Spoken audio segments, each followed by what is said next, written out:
শতরূপে সারদা বই থেকে পাঠ।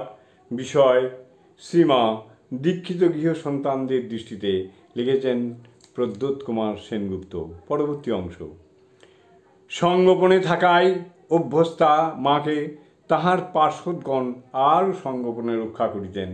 ইদানীং আমরা অবাক বিস্ময়ে দেখিতেছি ধর্মপিপাসু লোকসংখ্যা বিপুলভাবে শ্রীরামকৃষ্ণের ভাবধারায় আকৃষ্ট হইতেছেন।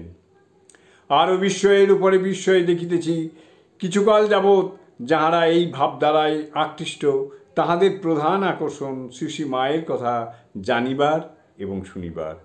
মা মহাশক্তি, তাহার বিকাশ বৈভব সম্বন্ধে জিজ্ঞাসু লোকের অল্পই জানা, এমনকি কিছুই জানা নয়, শুধু নামমাত্র শোনা।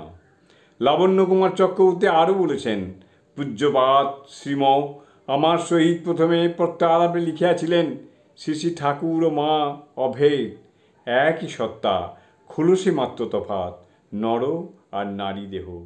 জয় মা।